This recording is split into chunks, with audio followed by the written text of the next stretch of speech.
great thing that he taught me.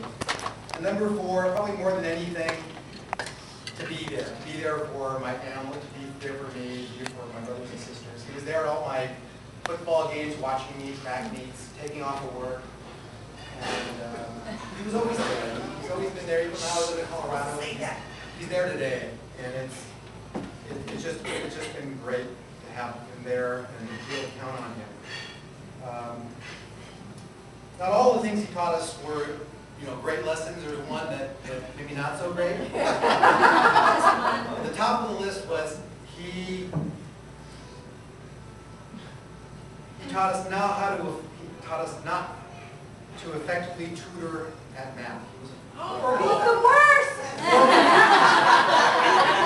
He was really good at it, and we were not as good at it as he was. And I think we all have a little scar tissue. Your fault.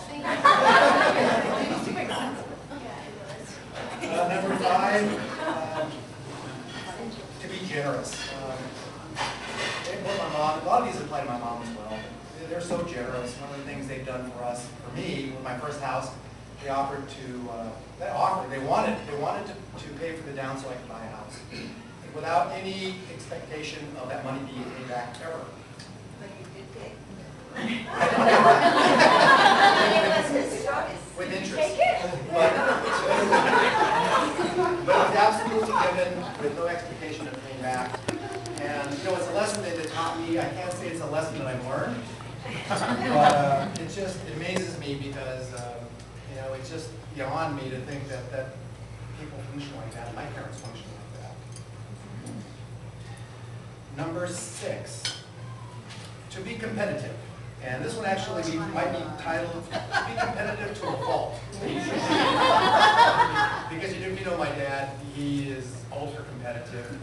But life can be hard out there. And to be competitive and go out there and fight for what you can do is really been a valuable thing for me. Number 7, to finish what you start. One of my fondest memories, sometimes in certain seminars, they say, go back to a place where you feel most comfortable in your whole life. Pick one scene. And that scene is, for me, is maybe I'm 10 or 12 years old and I'm mowing the lawn and you just finished. It's a summer day and the sun, you can hardly see. We finished cutting the lawn and trimming bushes and we're putting all the tools away. Because until you finish putting the tools away, you really haven't finished the job. And that has helped me so many times in just, starting something and make sure you finish it, because halfway just isn't right. And then number 8, and the last one, is to love the outdoors. He took me fishing and hiking, and some of other dear friends here. They taught me to love the outdoors, and I live in Colorado for a reason, because I love the mountains. I wouldn't live there if it wasn't for my dad. That's absolutely the reason I live there. And had so much part of my life has been around the outdoors. So just recently got married three years ago, but before that my life was about adventure. And I would go climbing in Africa, Kilimanjaro, Nepal, and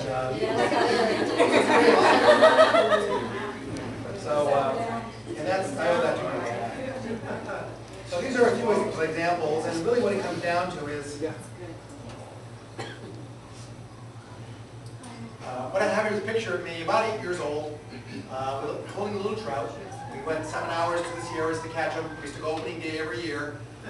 Someone told me opening day was yesterday. Yep. So this time of year we'd get in a truck, a camper of Al Rios, and we leave maybe 10 o'clock, drive all night long, stop in Mojave for coffee, go to Bishop, stop at breakfast, and then we'd continue on. It's still dark.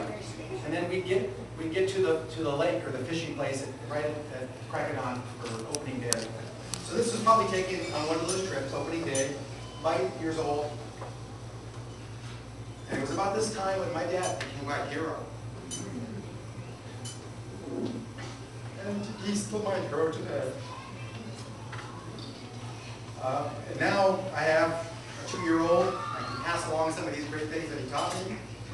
So it doesn't stop with him. It continues through me, continues through my kids. I'm sure the same thing with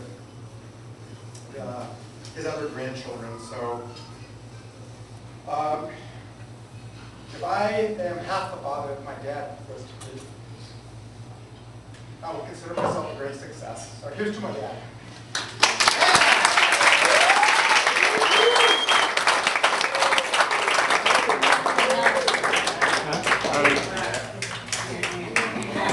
What drinks that?